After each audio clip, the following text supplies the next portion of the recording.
bien profiter d'un hiver qui arrive plus de bonne heure que tout ce qu'on a vu dans les 10 dernières années. Par contre, c'est pas le cas de tout le monde.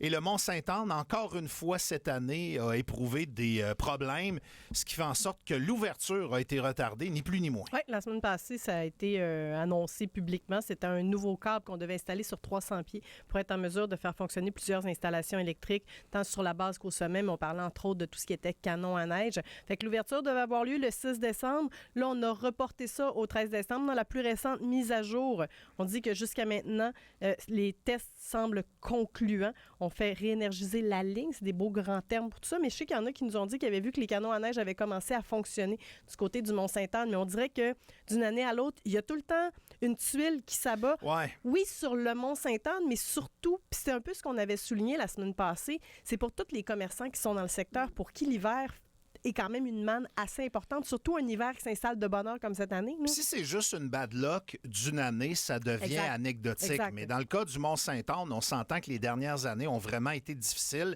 Et j'imagine qu'autour, ils doivent sentir l'impact. Puis c'est un peu de ça qu'on va jaser dans les prochaines minutes avec Cathy Tremblay, qui est directrice générale de l'Alliance Affaires Côte-de-Beaupré. Bonjour. Bonjour.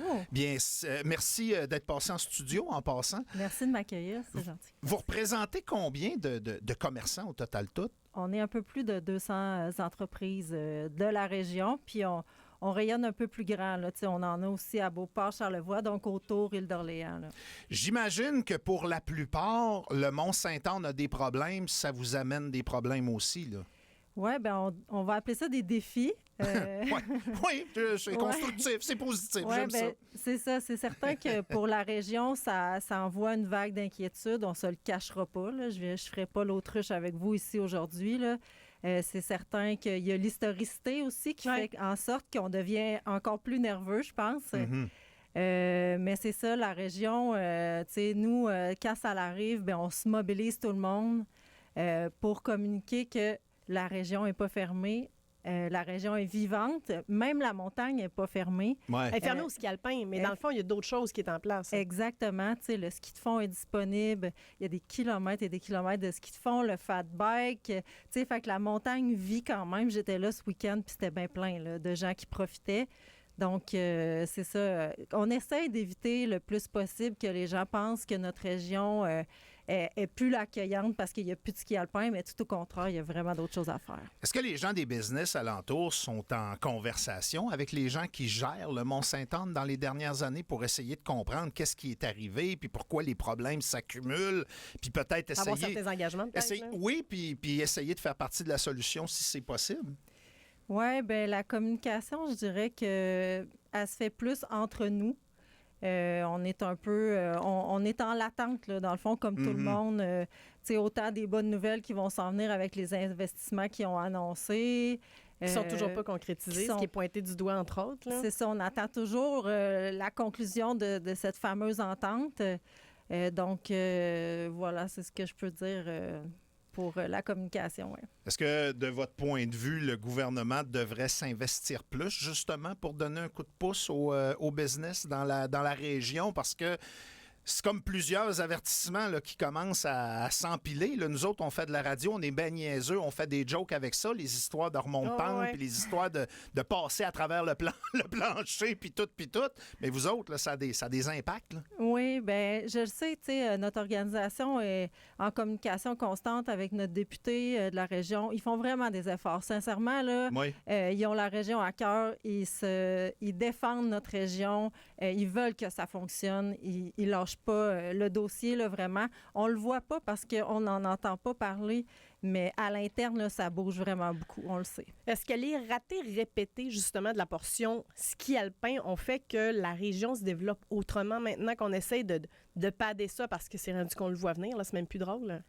Oui, ben tu sais, on le voit, là, tu sais, tout ce qui est ski de fond, c'est en plein essor, fat bike, ça s'est développé, puis tu sais, ça s'est développé en majorité grâce aux citoyens qui se sont équipés pour développer des sentiers. Tu sais, tout ce qui est course en trail, on le voit, c'est en essor vraiment ce sport-là. Sentier des Caps aussi, ça s'est énormément développé dans la région. Fait que oui, autour, là, ça bouge autant. Tu sais, là, on parle des activités de plein air, Mais les autres activités aussi, restauration, ça bouge vraiment beaucoup. C'est drôle, à un moment donné, on avait l'impression que quand tu t'en allais vivre dans le secteur de la côte, c'est parce que tu étais un retraité. Tu t'éloignais de la ville, puis on dirait que la dynamique a énormément changé dans les dernières années. On voit de jeunes entrepreneurs qui s'impliquent. On voit à quel point, justement, ça va être des initiatives qui vont provenir de la place, qui vont compenser pour certains problèmes ou certains manquements. Ça a commencé quand, ça? Ça fait des années que la communauté s'investit pour justement améliorer autant les trail builders, si je peux prendre l'expression, l'été, puis l'hiver aussi. Il y a plein de bénévoles qui développent des activités autour de la montagne. Puis aussi, tu me lances la perche, il y a plein de beaux entrepreneurs qui ont investi. Si je pense, mettons, au restaurant Coquette qui est ouvert. La petite buvette, oui. Oui, la petite buvette, c'est énorme, là, pour une région comme nous, d'accueillir 2 grands chefs comme ça. Le Sanctuaire qui a développé Echo, c'est fou, là. Je ne sais pas si vous l'avez vu, le spectacle multimédia. C'est dans la chapelle, en dessous de la basilique. C'est magnifique, là, c'est immersif. Donc, oui, autour, là, les gens se mobilisent pour créer d'autres choses. Ouais. C'est quoi votre réaction quand il y a une nouvelle comme la semaine passée qui sort? Ah, on perd encore une semaine? Non, c'est plus qu'est-ce qu'on fait pour pas que ça arrive. Ouais, qu'est-ce qu'on fait pour pas que ça ait d'impact?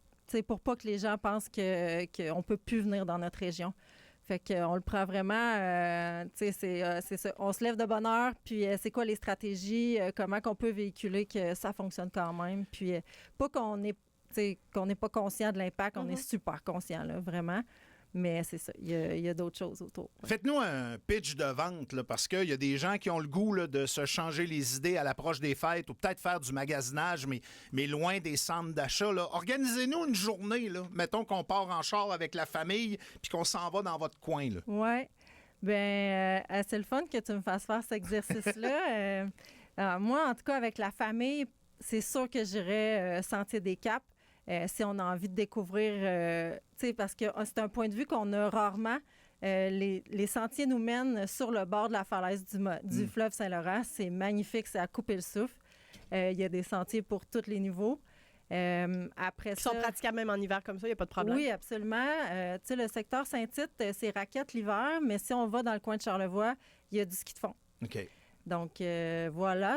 Pour l'activité de la journée, ça serait ça. Ensuite, bien évidemment, ça dépend de quel genre d'ambiance on a envie. Avec la famille, j'irais au Braise, qui est au pied de la montagne, pour un souper fondu sur le bord du foyer. Sincèrement, c'est quelque chose. Puis, pourquoi pas d'aller voir le spectacle Écho au Sanctuaire. Tout le monde là, va être ébloui. Là, puis, c'est abordable pour les familles. Donc, ça serait ma journée. Je vous dirais que quand ça va faire une journée ou deux là, qu'on se bat pour une place de parking d'un centre d'achat là, pendant que les messieurs débarquent le bonne femme puis qui empêchent tout le monde de rouler, là, peut-être que ça peut faire du bien de quitter un peu le centre-ville puis d'aller se promener en pleine nature puis d'aller encourager des gens qui sont impactés par des choses qui sont hors de leur contrôle puis hors de leur ressort. Puis je pense que c'est le cas là, dans le secteur de Côte-de-Beaupré. On souhaite bonne chance à tout le monde. On sait que c'est des années difficiles pour les business, les restaurations, et ainsi de suite. Oui, mais souvent, ça pousse les gens à se diversifier, à trouver des solutions, à être beaucoup plus proactifs. Puis je pense que vous le faites bien. Exactement, oui. Cathy Tremblay, merci beaucoup. Merci. Bonne chance pour la suite des choses, en espérant qu'à un moment donné, le mont Sainte-Anne sorte de sa torpeur. Cathy Tremblay, qui est directrice générale de l'Alliance Affaires Côte de Beaupré. Il est 15